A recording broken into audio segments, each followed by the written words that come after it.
आज 7 फेब्रुवारी त्याग, समजूतदारपणा, कारुण्य, उदंड मानवता यांचे प्रेरणास्थान असणाऱ्या त्यागमूर्ती माता रमाई यांची जयंती. सर्वप्रथम त्यांच्या पुण्यस्मृतींना कोटी कोटी अभिवादन. 7 फेब्रुवारी 1897ला एका सामान्य कुटुंबात माता रमाई यांचा जन्म झाला. त्यांच्या मातेचे नाव रुक्मिणी तर वडील भिक्खू धोत्रे. पुढं 1906ला त्यांचा विवाह भारतीय संविधानाचे शिल्पकार विश्वरत्न महामानव डॉक्टर बाबासाहेब आंबेडकर यांच्याशी झाला. त्यावेळी त्यांचे वय केवळ 9 वर्षे तर बाबासाहेबांचे वय 14 वर्षे होते. बाबासाहेबांच्या सांसारिक आणि कौटुंबिक जीवनाला त्यांनी अजोड अशी साथ दिली. खरं तर बाबासाहेब देशविदेशात शिकले. अनेक दिवस ते परदेशात राहिले. अशा कठीण काळात बाबासाहेबांच्या जीवनाला त्यांनी धीरोदात्तपणे साथ दिली. दुर्दैवाने त्यांच्या जीवनात अनेक दुःखद प्रसंग आले. बालपणी आईवडील गेले. पुढं सासरे, बाबासाहेबांच्या सावत्र माता, बाबासाहेबांचे बंधू, मुलांचं निधन, अशा काहीशा दुःखद घटनेमुळं माता रमाई थोड्या थोड्या खचल्या. पण त्यांनी धीर सोडला नाही. बाबासाहेबाला साथ दिली. भावांनो आणि बहिणींनो, त्यागमूर्ती माता रमाई यांचं चरित्र अभ्यासत असताना काही गोष्टी प्राकर्षाने आपल्या लक्षात येतात.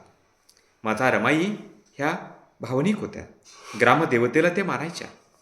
बाबासाहेबाकडे त्यांनी पंढरीला जाण्याचा आग्रही धरला होता.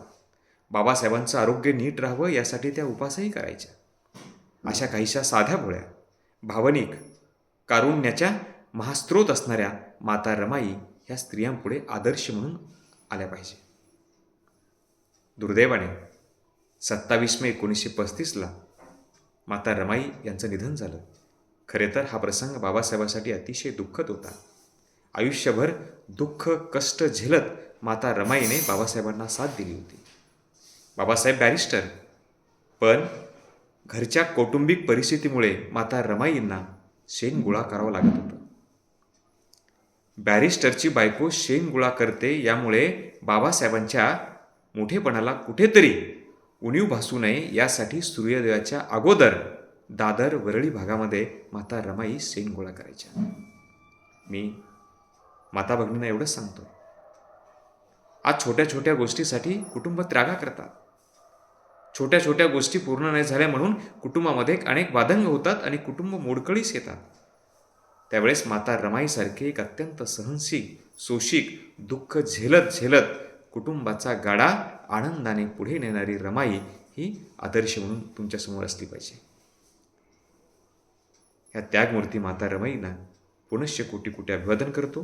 तमाम माता भगिनींना आणि बंधू भगिनींना एकच विनंती करतोय की माता रमाईंचं चरित्र आपण डोळसपणे अभ्यासलं पाहिजे आणि त्यांचे ते विचार अनुकरण केले पाहिजे. जय जिजाऊ, जय शिवराय, जय भीम, जय भारत.